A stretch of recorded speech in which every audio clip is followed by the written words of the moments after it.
गुजरातीमांथी अंग्रेजीमां भाषांतर करवा माटे जो गुजराती वाक्यमां गौण कर्म होय तो गौण कर्म एटले शुं? तो कहे छे गौण कर्ममां मानव जातिनो समावेश थाय छे। क्रियापदने कोने थी प्रश्न पूछता जे जवाब मळे तेने गौण कर्म कहेवाय छे। बीजुं मुख्य कर्म तो कहे छे मुख्य कर्ममां नान्यतर जातिनो समावेश थाय छे। क्रियापदने शुं वडे प्रश्न पूछता जे जवाब मळे तेने मुख्य कर्म कहेवाय छे। गुजरातीमांथी अंग्रेजीमां भाषांतर करवा माटे सौथी सरळ पद्धति जोईए। गुजराती वाक्य रचना कर्ता प्लस समयदर्शक शब्दों प्लस स्थळदर्शक शब्दों प्लस कर्म 1 एटले के गौण कर्म मानव जाति हशे, प्लस कर्म 2 मुख्य कर्म एटले नान्यतर जाति हशे, प्लस क्रियापद प्लस फूल स्टॉप। हवे आपणे गुजरातीमांथी अंग्रेजीमां भाषांतर करवुं होय तो सौथी सरळ टेक्निक सौथी सरळ रीत केवी होय? तो कर्ता जे छे एमने एम ज लखीशुं कर्तानुं कर्ता, पछी गुजराती वाक्यना छेल्ले क्रमथी लखतुं जवानुं, मतलब गुजराती वाक्य उल्टा क्रम में लखवानुं। जो गुजराती वाक्य में छेल्ले क्रियापद है तो आपणे अंग्रेजी माटे कर्ता पछी क्रियापद लखवानुं। गुजराती वाक्य में क्रियापदनी पहला कर्म 2 है मुख्य कर्म तो आपणे अंग्रेजी वाक्य मुख्य कर्म लखशुं कर्म 2। हवे गुजराती वाक्य में कर्म 2 नी पहला कर्म 1 है गौण कर्म तो आपणे अंग्रेजी माटे कर्म 1 लखीशुं गौण कर्म। हवे जोईए तो कर्म 1 नी पहला गुजराती वाक्य में स्थळदर्शक शब्दों होय तो आपणे स्थळदर्शक शब्दों लखीशुं। गुजराती वाक्य में स्थळदर्शक शब्दनी पहला समयदर्शक शब्दों है तो अंग्रेजी में समयदर्शक शब्दों लखीशुं पछी फूल स्टॉप। बीजुं खास ध्यान राखवानुं कि गुजराती वाक्य में समयदर्शक शब्दों वाक्यनी शरूआत में पण होई शके, बीजा क्रमे पण होई शके। हवे आपणे अंग्रेजी में तेना 2 स्थान है, कां वाक्यनी शरूआत में कां पछी वाक्य ने अंते। जो अंग्रेजी वाक्य में गौण कर्म ने मुख्य कर्म पछी लखवुं होय तो 2 प्लस गौण कर्म लखाय छे एटले के गौण कर्मनी पहला टीवो 2 लगाड़ाय छे। परंतु खास ध्यान राखवानुं कि जो गौण कर्म तरीके कोई व्यक्तिनुं नाम आपेलुं होय तो आपणे मुख्य कर्म लखी पछी टीवो 2 पछी जे ते व्यक्तिनुं नाम आपेलुं होय गौण कर्म तरीके ते नाम लखवानुं। कारण के गौण कर्म तरीके कोई व्यक्तिनुं नाम आपेलुं होय तो पहला गौण कर्म अने पछी मुख्य कर्म एवी वाक्य रचना बनती नथी। एटले फरजियात मुख्य कर्म पहला लखवानुं पछी टीवो 2 अने पछी कोई व्यक्तिनुं नाम आपेलुं होय गौण कर्म तरीके ए नाम लखवानुं। सादो भूतकाळ जो गुजराती वाक्य में यो यू या वाळुं क्रियापद एटले के ओ उ आ उच्चारवाळुं क्रियापद होय तो ए वाक्य सामान्य रीते सादा भूतकाळ में होय छे। दाखला तरीके जीत्यो, जीत्युं, जीत्या वगैरे। जो आमां यो यू या आवेलुं छे तो ए बधा सादा भूतकाळ दर्शावे छे। जो गुजराती वाक्य में क्रियापद ने अंते ई उच्चार थतो होय तो ए वाक्य सामान्य रीते सादा भूतकाळ में होय छे। दाखला तरीके रमी, खाधी, खरीदी वगैरे। आ त्रणेय क्रियापद में अंते ई उच्चार थाय छे तेथी ते सादो भूतकाळ दर्शावे छे। फॉर एक्जाम्पल गुजराती हकार वाक्य शिक्षके गया रविवारे अमारा घरे अमने अंग्रेजी शीखव्युं। हवे शीखव्युं परथी ख्याल आवी जाय के सादो भूतकाळ छे। हवे गुजरातीमांथी अंग्रेजी वाक्य बनाववुं होय तो एकदम सरळ पद्धति के कर्ता आपेलुं होय ए एमने एम ज राखीए। अहींया कर्ता तरीके शिक्षके आपेलुं छे तो सौप्रथम अंग्रेजी माटे शिक्षके लखवानुं। त्यारबाद गुजरातीना वाक्यना छेडेथी शब्दों लखता जवाना। जो गुजराती में छेल्लो शब्द है शीखव्युं तो अंग्रेजी माटे आपणे लखीशुं शीखव्युं। गुजराती वाक्य में शीखव्युंनी पहला आपेलुं छे अंग्रेजी तो आपणे अंग्रेजी वाक्य माटे लखीशुं अंग्रेजी। एवी रीते जे शब्द आगळ आगळ आवतो जाय ए लखतो जवानो। गुजराती वाक्य में छे अमने तो अंग्रेजी माटे लखीशुं अमने। पछी आपेलुं छे अमारा घरे तो अंग्रेजी वाक्य माटे लखीशुं अमारा घरे। पछी आपेलुं छे अमारा घरेनी पहला गया रविवारे आपेलुं छे तो अंग्रेजी माटे लखीशुं गया रविवारे। हवे जे वाक्य बन्युं तेने सीधुं अंग्रेजी में लखी लेवानुं।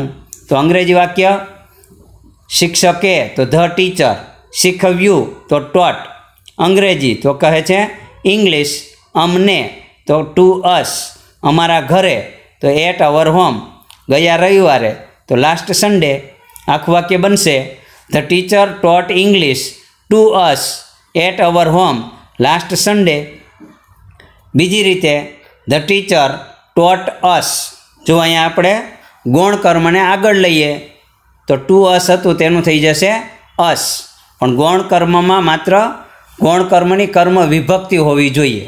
કોઈ નામ આપેલું હોય તો આપણે તેને આગળ લઈ શકતા નથી.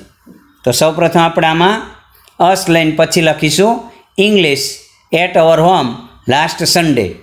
આ રીતે બનશે વાક્ય the teacher taught us English at our home last Sunday. પહેલાં વિદ્યાર્થીઓએ ગઈકાલે વર્ગખંડમાં શિક્ષકોને બિનજરૂરી પ્રશ્નો પૂછ્યા.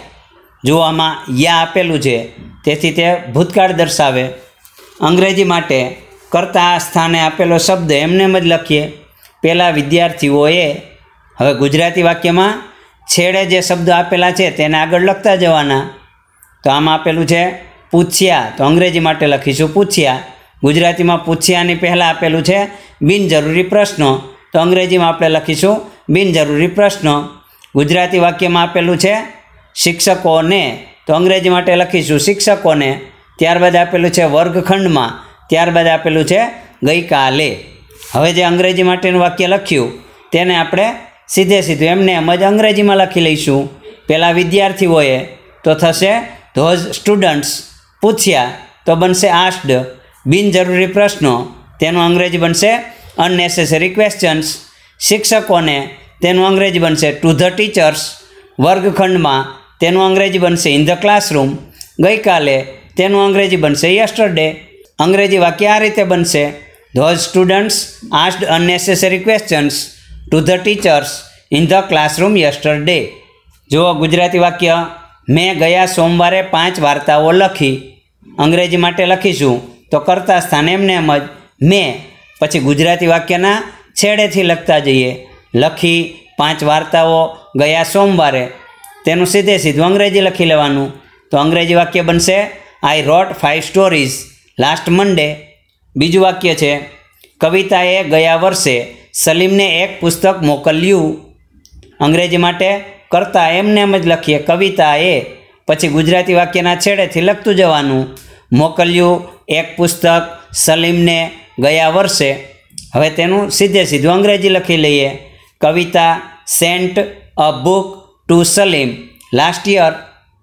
જો ગુજરાતી વાક્યમાં યો યુ યાવાળા ક્રિયાપદ એટલે કે ઓ ઉ આ ઈ ઉચ્ચારવાળા ક્રિયાપદ સાથે નહીં આપેલું હોય તો અંગ્રેજીમાં ડીડ પ્લસ નોટ પ્લસ ક્રિયાપદનું મૂળરૂપ લખાય છે. ખાસ ધ્યાન રાખવું, ડીડ સાથે હંમેશા ક્રિયાપદનું મૂળરૂપ લખાય છે. દાખલા તરીકે જીત્યો નહીં, તો જીત્યો યોવાળું ક્રિયાપદ છે મતલબ ભૂતકાળ, નહીં એટલે નકાર. અંગ્રેજી આવશે ડીડ નોટ વિન. વિન એટલે મૂળ ક્રિયાપદ. ડીડ નોટનું ટૂંકું રૂપ ડીડન્ટ, તેની સાથે વિન. ભાગ્યું નહીં, યુવાળું ક્રિયાપદ ભૂતકાળ દર્શાવે છે, નહીં નકાર દર્શાવે છે. તેનું અંગ્રેજી બનશે ડીડ નોટ રન અવે.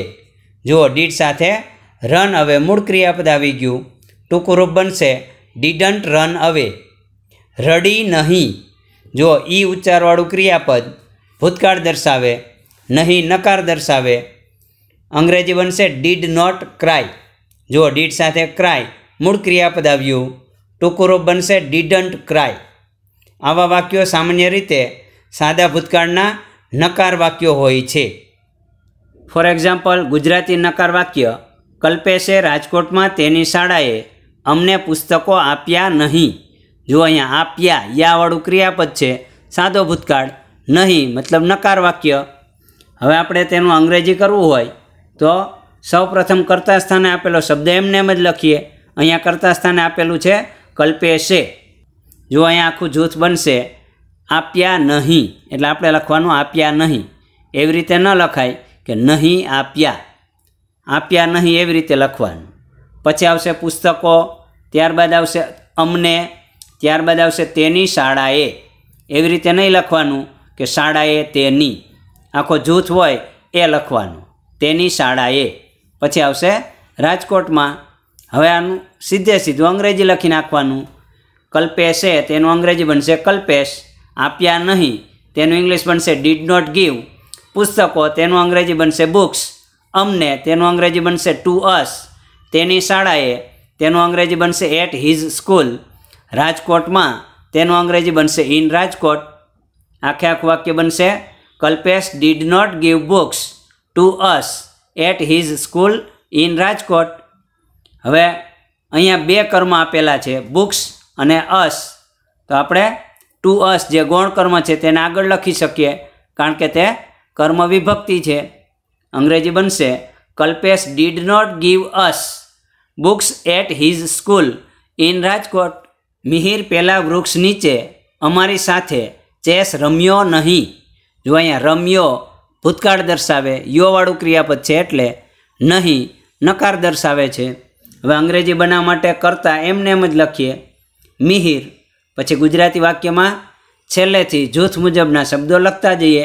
રમ્યો નહીં, ચેસ, અમારી સાથે, પેલા વૃક્ષ નીચે.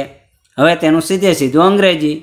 Mihir did not play chess with us under that tree.